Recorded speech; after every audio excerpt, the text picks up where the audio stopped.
എല്ലാവരും സുഖമായിട്ടിരിക്കുന്നു എന്ന് കരുതുന്നു. എല്ലാവർക്കും ഒരിക്കൽ കൂടി ശാലു ഹിന്ദി മഞ്ചിലേക്ക് സ്വാഗതം. ഇന്നത്തെ ക്ലാസ്സിൽ നമ്മൾ ചർച്ച ചെയ്യാൻ പോകുന്നു പ്രഗതിവാദ് और പ്രയോഗവാദ്. പ്രഗതിവാദിലെ നാഗാർജുൻ, പ്രയോഗവാദിലെ അഗ്നേയ്. അപ്പോൾ നമുക്ക് ഒട്ടും സമയം കളയാതെ നേരെ വീഡിയോയിലേക്ക് കടന്നാലോ. हाय दोस्तों, आज की कक्षा शुरू हो जाएंगे. प्रगतिवाद जीवन के प्रति वैज्ञानिक दृष्टिकोण प्रस्तुत करता है. ജീവിതത്തിനു നേരെ വൈജ്ഞാനികപരമായിട്ടുള്ള കാഴ്ചപ്പാട് നൽകിയിരുന്നു. ഭൗതികവാദ് പർ ആധാരിത് ഹെ. ഭൗതികവാദത്തിൽ അടിസ്ഥാനപ്പെട്ടിരുന്നു പ്രഗതിവാദ്. प्रगतिवाद में कला के लिए सिद्धांत को विरोध करता है. പ്രഗതിവാദിൽ കലയ്ക്ക് വേണ്ടിയുള്ളതാണെന്ന സിദ്ധാന്തത്തെ അവർ പൂർണ്ണമായും എതിർത്തിരുന്നു. നാരിക്ക് പ്രതി യഥാർത്ഥവാദി ദൃഷ്ടികോൺ ഹെ. സ്ത്രീകൾക്ക് കൂടുതൽ പ്രാധാന്യം നൽകിയിരുന്നു. സമാജ് കി സത്ത അങ്കുഷ് ചാത്താ ഹെ. സമൂഹത്തിൻ്റെ നിലനിൽപ്പായിരുന്നു അവർ ആഗ്രഹിച്ചിരുന്നത്. ശോഷിതോ കെ പ്രതി ഘൃണ ക്രാന്തി കി ഭാവന. ചൂഷണം ചെയ്യപ്പെടുന്നവർക്കു നേരെ വെറുപ്പും അതുപോലെ തന്നെ വിപ്ലവ ഭാവനയുമായിരുന്നു പ്രത്യേകത. മാനവത കി മഹത്വ. മനുഷ്യത്വത്തിനു മഹത്വം നൽകിയിരുന്നു. ഇനി പ്രഗതിവാദിലെ പ്രമുഖരാരൊക്കെയാണെന്ന് നോക്കാം. കേദാർനാഥ് അഗ്രവാൾ, നാഗാർജുൻ, രാംവിലാസ് ശർമ്മ, രംഗേ രാഘവ് और त्रिलोचन. जन्म 30 जून 1911 मधुबनी जिले के सतलज गांव में हुआ. നാഗാർജുൻ്റെ ജന്മം ജൂൺ 30, 1911 മധുബനി ജില്ലയിലെ സത്ലജ് എന്ന ഗ്രാമത്തിലായിരുന്നു. പ്രഗതിവാദ് വിചാർധാര കെ ലേഖക് और കവി ഹെ. പ്രഗതി വിചാർധാരയിലെ ലേഖകനും കവിയുമായിരുന്നു. ഹിന്ദി സാഹിത്യ में उन्होंने नागार्जुन नाम से विख्यात है. ഹിന്ദി സാഹിത്യത്തിൽ അദ്ദേഹത്തിനെ നാഗാർജുൻ എന്ന പേരിലാണ് വിളിക്കപ്പെടുന്നത്. ഇത് കേട്ടപ്പോൾ എല്ലാവർക്കും ഒരു ഡൗട്ട് ഉണ്ടായിട്ടുണ്ടാവും, ഇതെല്ലാവർക്കും അറിയുന്നതല്ലേ എന്ന്. പക്ഷേ ഇദ്ദേഹത്തിനെ പല പേരിൽ പല രീതിയിൽ അറിയപ്പെടുന്നുണ്ട്. അതുകൊണ്ടാണ് അത് പ്രത്യേകം ഇവിടെ നോട്ട് ചെയ്തിട്ടുള്ളത്. ലേക്കിൻ മൈഥിലി മേ യാത്രി ഉപനാം സേ രചനാവോ കാ സൃജൻ കിയ. മൈഥിലി എന്താണെന്ന് കരുതിയിട്ട് ആർക്കും തന്നെ സംശയം വേണ്ട. മൈഥിലി എന്ന് പറഞ്ഞാൽ ഭാഷയാണ്. മൈഥിലി ഭാഷയിൽ അദ്ദേഹം യാത്രി എന്ന പേരിലായിരുന്നു രചനകൾ ചെയ്തിട്ടുണ്ടായിരുന്നത്. നാഗാർജുൻ കാ അസലി നാം വൈദ്യനാഥ് മിശ്രിത. നോട്ട് ചെയ്യുക, നാഗാർജുനിൻ്റെ യഥാർത്ഥ പേര് വൈദ്യനാഥ് മിശ്ര എന്നായിരുന്നു. യാത്രി ആപ്ക ഉപനാം താ. യാത്രി അദ്ദേഹത്തിൻ്റെ ഉപനാമമായിരുന്നു. ഹിന്ദി, മൈഥിലി, സംസ്കൃത് തഥാ ബംഗാൾ മേ കവിത ലിഖേ थे. അദ്ദേഹം ഹിന്ദിയിലും മൈഥിലി ഭാഷയിലും സംസ്കൃതം, ബംഗാൾ മുതലായവയിലെല്ലാം അദ്ദേഹം കവിതകൾ എഴുതിയിട്ടുണ്ട്.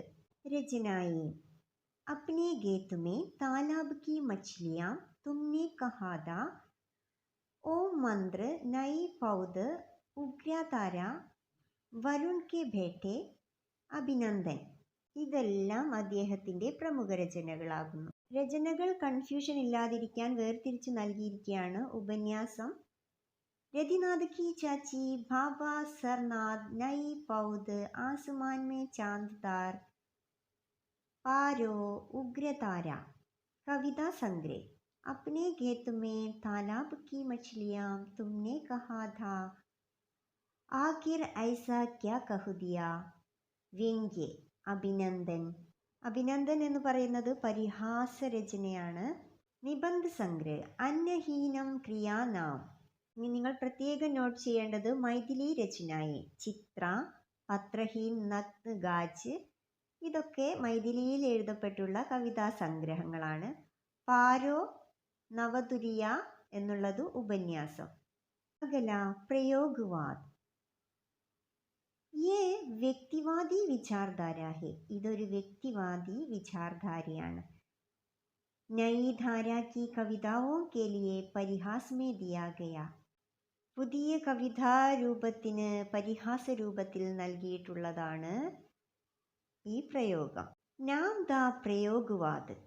പേര് പ്രയോഗവാദം എന്നാണ്. പ്രയോഗ് ഏക് സാധൻ ഹെ, പ്രയോഗം ഒരു മാധ്യമം മാത്രമാണ്.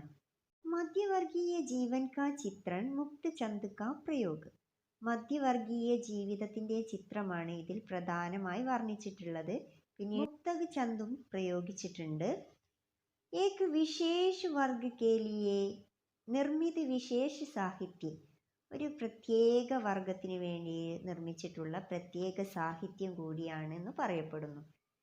നിരാശാവാദ് യഥാർത്ഥവാദ് കാ ആഗ്രഹ് ഭൗതികത കാ പ്രാധാന്യം, ഇതിൽ പറയപ്പെടുന്നു നിരാശാവാദം, അതുപോലെ തന്നെ യാഥാർത്ഥ്യത്തോടുള്ള ആഗ്രഹം, ഭൗതികതയുടെ പ്രാധാന്യം എല്ലാം ഇതിൽ എടുത്തു പറയപ്പെടുന്നു. ഉപമാനോ കി നവീനത സാധാരണ വിഷയോ കാ നിരൂപൺ, നവീനതയും സാധാരണ വിഷയങ്ങളുടെ നിരൂപണവും എല്ലാം ഇതിൽ ഉൾപ്പെട്ടിട്ടുണ്ട്. പ്രമുഖ കവി മുക്തിബോധ്, അഗ്നേയ്, ഭാരത് ഭൂഷൺ അഗ്രവാൾ, ഗിരിജാകുമാർ മാഥുർ, ഇവരാണ് പ്രമുഖ കവിമാർ. അഗ്നേയ് ജന്മസൻ 7 മാർച്ച് 1911 में देवरिया जिले के കുശീനഗർ में हुआ था. 1911 മാർച്ച് 7 ദേവരിയ ജില്ലയിലെ കുശീനഗറിൽ അദ്ദേഹം ജനിച്ചു. ആപ്കാ പൂരാ നാം സച്ചിദാനന്ദ ഹീരാനന്ദ് വാത്സ്യായൻ ഹെ, അദ്ദേഹത്തിൻ്റെ മുഴുവൻ പേര് സച്ചിദാനന്ദ ഹീരാനന്ദ് വാത്സ്യായൻ എന്നാണ്. വേ ഏക് ക്രാന്തികാരി ബി ഹെ, അദ്ദേഹം ഒരു ക്രാന്തികാരി കവി കൂടിയാണ്. ഉന്നോനെ കവിത, നാടക് और സാഹിത്യ ബി ലിഖേ ഹെ, നാടകങ്ങളും ഉപന്യാസങ്ങളും കവിതകളെല്ലാം അദ്ദേഹം എഴുതിയിട്ടുണ്ട്. പ്രമുഖ രചനകളാകുന്നു വസന്ത്, ശേഖർ ഏക് ജീവനി, അപ്നെ അപ്നെ അജ്നബി, നദി കെ ദ്വീപ്. പ്രയോഗവാദി കാ പ്രവർത്തക് ഹെ, പ്രയോഗവാദിന്റെ പ്രവർത്തകൻ ആര് എന്ന് ചോദിച്ചാൽ അഖ്യയാണ് പ്രയോഗവാദിയുടെ പ്രവർത്തകൻ. സാഹിത്യ ക്ഷേത്രമേ നവീൻ ചന്ദ് പ്രയോഗ് ഔർ അലങ്കാർ ബി കിയ, സാഹിത്യത്തിന്റെ മണ്ഡലത്തിൽ അദ്ദേഹം പുതിയ ചന്ത് പ്രയോഗങ്ങളും അലങ്കാരങ്ങളും എല്ലാം ചെയ്തിട്ടുണ്ട്. സൻ 1943 उन्होंने तार सप्ताह का संपादन और प्रकाशन किया. 1943 അദ്ദേഹം താര സപ്താഹിന്റെ സമ്പാദനം ചെയ്തു. उन्होंने प्रयोगवाद में नया प्रयोग से കാവ്യധാര കെ രൂപ പരിവർത്തൻ ലായാ ഹെ, അതായത് അദ്ദേഹം പ്രയോഗവാദത്തിൽ പുതിയ പ്രയോഗങ്ങളൊക്കെ കൊണ്ടുവന്നുകൊണ്ട് കാവ്യധാരയിൽ പരിവർത്തനങ്ങൾ നടത്തി. നോട്ട് ചെയ്യുക, വേ താര സപ്താഹ് നാം സെ വിഖ്യാത് ഹെ, അദ്ദേഹം താര സപ്താഹ് എന്ന പേരിലാണ് അറിയപ്പെടുന്നത്. ശേഖർ ഏക് ജീവൻ ഉൻകാ ഉപന്യാസ് ഹെ, ശേഖർ ഏക് ജീവൻ എന്ന് പറയുന്നത് അദ്ദേഹത്തിൻ്റെ പ്രസിദ്ധമായ ഉപന്യാസമാണ്, അതും ഒന്ന് നോട്ട് ചെയ്തു വയ്ക്കുക. നദി കെ ദ്വീപ് ഉൻകി പ്രസിദ്ധ കവിത ഹെ, അദ്ദേഹത്തിൻ്റെ പ്രസിദ്ധ കവിതയാകുന്നു നദി കെ ദ്വീപ്. इसमें उन्होंने व्यक्ति और समाज का संबंध संस्कृति के आधार पर स्पष्ट करता है, അതായത് സംസ്കാരത്തിൻ്റെ അടിസ്ഥാനത്തിൽ വ്യക്തിയും സമൂഹവുമുള്ള ബന്ധമാണ് വ്യക്തമാക്കുന്നത്. അർജുൻ്റെ കാളിദാസുമായി ബന്ധപ്പെട്ടിട്ടുള്ള ചെറിയൊരു വിവരണമാണ് ഇവിടെ കൊടുത്തിട്ടുള്ളത്. ഇസ് കവിതാമേ രതിദേവ് और കാമദേവ് ക പ്രമുഖ പാത്ര ഹെ, ഇതിൽ രതിദേവും കാമദേവനുമാണ് പ്രമുഖ കഥാപാത്രങ്ങൾ. കവി കാളിദാസ് സെ പ്രശ്ന പൂച്ച്താ ഹെ, പ്രമുഖ കവിയായിട്ടുള്ള നാഗാർജുൻ മറ്റൊരു കവിയായിട്ടുള്ള കാളിദാസിനോട് ചോദ്യങ്ങൾ ചോദിക്കുന്ന രീതിയിലാണ് ഇതിലെ ഉള്ളടക്കം. एक कवि ने दूसरे कवि की कविताओं में चित्रित पात्रों के साथ जुड़ा हुआ वर्णन किया है. ഇതിൽ എന്താണ് വർണ്ണിക്കുന്നത്? ഒരു കവി മറ്റൊരു കവിയുടെ കവിതയിൽ ചിത്രീകരിച്ചിരിക്കുന്ന കഥാപാത്രവുമായി ചേർന്നിട്ടുള്ള കാര്യങ്ങളെ കുറിച്ചിട്ടാണ് വർണ്ണിച്ചിട്ടുള്ളത്. കൺഫ്യൂഷൻ ആവേണ്ട ആവശ്യമില്ല. കാളിദാസൻ്റെ മേഘദൂത് എന്നുള്ള കവിതയെ അടിസ്ഥാനമാക്കിയിട്ടുള്ള ഒരു ഭാഗമാണ് ഇവിടെ നാഗാർജുൻ ചെയ്തിട്ടുള്ളത്. കാളിദാസൻ്റെ മേഘദൂത് എന്ന് പറയുന്ന പ്രസിദ്ധമായിട്ടുള്ള രചനയിലെ ഭാഗമാണ് ഇതിൽ വർണ്ണിച്ചിട്ടുള്ളത്. ഇസ്മേ ഭാവന और സംവേദന കാ ചിത്रण है, ഭാവനയും അതുപോലെ തന്നെ വേദനയുടെയും ചിത്രമാണ് ഇതിൽ വർണ്ണിക്കുന്നത്. ഇസ്മേ പാത്ര और ചരിത്ര കാ വർണ്ണൻ ജുഡാ ഹെ, ഇതിൽ കഥാപാത്രങ്ങളുടെയും ചരിത്രങ്ങളുടെയും വർണ്ണനയാണ് കൂട്ടിയോജിപ്പിച്ചിട്ടുള്ളത്. ഇതിൻ്റെ കൂടെ സൈക്കോളജിയിലെ പ്രധാനപ്പെട്ട ക്വസ്റ്റ്യൻസും അവയുടെ ആൻസേഴ്സ് കൂടി ആഡ് ചെയ്യുന്നുണ്ട്. അത് എല്ലാവരും നന്നായിട്ട് നോക്കി പഠിക്കൂ. നല്ലൊരു വിജയം നേടിയെടുക്കാൻ എല്ലാവർക്കും സാധിക്കട്ടെ എന്ന് ആത്മാർത്ഥമായി പ്രാർത്ഥിക്കുന്നു. ഇന്നത്തെ ക്ലാസ് ഇവിടെ പൂർണ്ണമാവുകയാണ്. അതിനു മുന്നേ ഇനിയും ആരെങ്കിലും എൻ്റെ ചാനൽ സബ്സ്ക്രൈബ് ചെയ്യാനുണ്ടെങ്കിൽ സബ്സ്ക്രൈബ് ചെയ്യുക. കൂടെ കാണുന്ന ബെല്ലൈക്കൺ കൂടി അമർത്തി നോട്ടിഫിക്കേഷൻ ഉറപ്പുവരുത്തുക. അപ്പോൾ മാത്രമേ ഞാൻ ഇടുന്ന വീഡിയോസ് നിങ്ങൾക്ക് അപ്പോൾ ലഭിക്കുകയുള്ളൂ. കൂടെ തന്നെ നിങ്ങളുടെ വിലയേറിയ നിർദ്ദേശങ്ങളും അഭിപ്രായങ്ങളും എല്ലാം കമൻറ്റ് ബോക്സിൽ അറിയിക്കുക. അപ്പോൾ മറ്റൊരു വീഡിയോയുമായി വരുന്നത് വരെ ഞാൻ നിങ്ങളുടെ സ്വന്തം ശാലിനി സുജിത്ത്. See you.